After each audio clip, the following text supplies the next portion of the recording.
Hello everyone and welcome back to Big Red EDC. Well, I'm finally getting one of those Sitivien knives on the channel. I've been seeing a lot of chatter about them, hearing a lot of talk, seeing some reviews, and I actually finally saw one that I really kind of like the design of. This is the ST119 from Sitivien, and saw it on both Peter and Christine channel, the Therapeutic Edge Women Carry Knives. Saw it on both of their channels. They had some pretty good things to say about it. So I decided, let's give it a shot. Now, I'm going to tell you right off the bat, guys, less than 30 bucks. These sell for $29.99. So for a D2 G10 knife, definitely under $40 and under 30. Yeah, not bad. Not bad at all. So, as you can see there, we've got the black G10 on each side. There is a jade G10 version as well. Very cool. G10 backspacer, stainless steel liners. You got a stainless steel clip, deep carry, very good inset into that G10. No deep, the pocket clip screws are not countersunk, but you know what? On these less expensive knives, I tend not to expect to see that as much because, well, that's extra manufacturing cost, which raises the price. So, would I like to see it? Of course. Am I going to grade it harder because I don't? No, I don't really grade knives hard because I don't see it, but, some of your more involved and in-depth manufacturers, I'm kind of like, come on, guys, you can do that. You do have a lanyard post kind of in that back spacer there, so very good. Lanyard fans can be happy. It is right-hand tip-up carry only, so it is not reversible. Sorry for my lefty friends. Rather open construction. You're looking at probably, a third coverage there on that back spacer. It is a flipper. You do have some jimping on the flipper tab, which is okay. Not great, but not bad. It's okay. And then you do also have a thumb hole if you want, or a Spidey flick hole. Yes, I can do it. Woohoo! All right, the detent. Yeah, when that detent breaks, it's going. So the detent, I'm liking. Pretty much a light switch. Not really a push button. No, it's a light switch flipper. So, but then of course, now thumb. Yeah, I can get my thumb in there and thumb flick it as well. But I can do that, so I'm happy. Woohoo! But anyway, all right. As I said, it's a D2 blade. There you go. ST119. It's small. I know it's on the blade, but it's small. I know. You got the Sitivien logo there, the ST. Sitivien. There you go. You do have some jimping there on the spine of the blade, which is not bad. It could go a little bit farther out, just how my hand lands. I mean, I don't have very large hands, and as you can see there, it's getting probably the back half of my thumb, so I do get some benefit from it, as you can see. Archoil, there's a little bit of a smile there. Doesn't quite go past the plunge grind, or the plunge grind does kind of exceed it a little bit. So you do get a little bit of a smile, but nothing too crazy. Not bad. I do like the overall profile of the blade. You guys know I'm a drop point guy. And that's really what kind of got me into it, was the overall profile. The drop point blade, decent little kind of a belly on there. And then, of course, kind of that pistol grip or rounded off handle. I like that. I really like that in a knife. So, all right, let's get our specs. We'll get rolling here. So, overall, what are we looking at? 1, 2, 3, 4, 5, 6, 7. About 7 3/4 on overall. Your handle is pushing right about 4.5, which is then going to give you, I'm getting, let's see here, about a 3 1/4 inch blade, so 4 1/4, 4 1/4, 3 1/4, 4.5, 3 1/4. Yeah, that's about right. I see that. And then overall grip, you're looking at about 3.5. I'll give it as far as grip length. And there you go. That's kind of how it looks in my 3 3/4 inch hand. Full 4-finger grip, no problem there. Plenty of room. Choking up, yeah, probably not. You're probably not going to want to do that because you're going to get on the corner of that blade, and yeah, it's going to hurt. So let's see. Let's get our PM2 out there. Definitely PM2 is a little bit bigger. A little bit bigger overall. A little bit on the blade. A little bit on the handle. A little bit. Half-inch-ish. And then, of course, there's our bug out.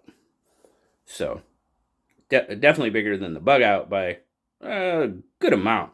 Half-inch on the handle. At least a quarter-inch on the blade. So, definitely bigger than the bug out. So, it's pretty much right in between-ish. Kind of. Sort of. We'll get a weight on it. 4.2, got a little bit of heft to it. 119 grams. So we're a little bit over that ounce per inch. Not bad though. That deep carry.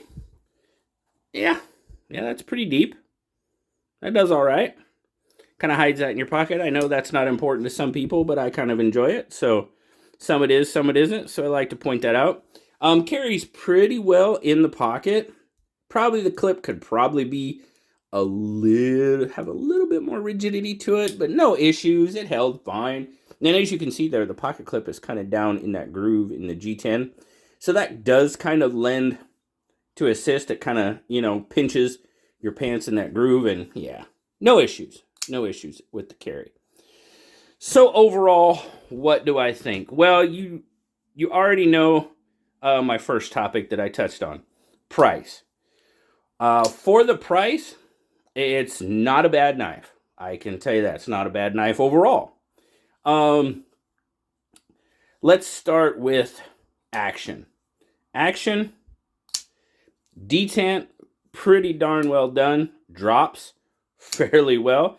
So it's got a little bit of fidget to it. Oh, got to get it past the detent ball though. There you go. You can Spidey flick it or reverse flick because it's not a Spyderco, so it's a reverse flick. You can thumb flick it. So multiple opening options. So pretty much just about anybody should be happy with that, I would think. No thumb studs though. Sorry, thumb stud fans, no thumb studs. Blade is good. Like the blade profile. Cuts well. Absolutely. Comes down to a pretty nice edge. Did some work with it.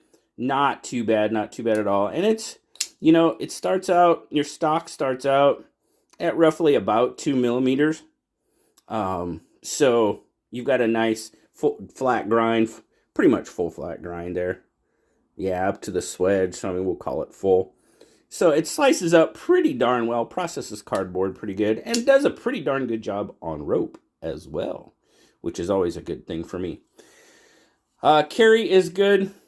Ergonomics. And this is where I'm going to kind of talk a little bit about the inexpensiveness of the knife. Overall, not bad. I mean, it feels pretty darn good. The clip is actually kind of, that groove actually kind of recesses that clip a little bit from the feel of it.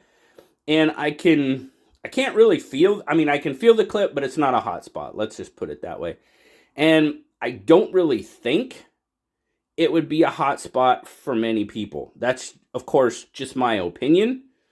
But I find it hard. It could be, I don't have every size hand, so I don't know.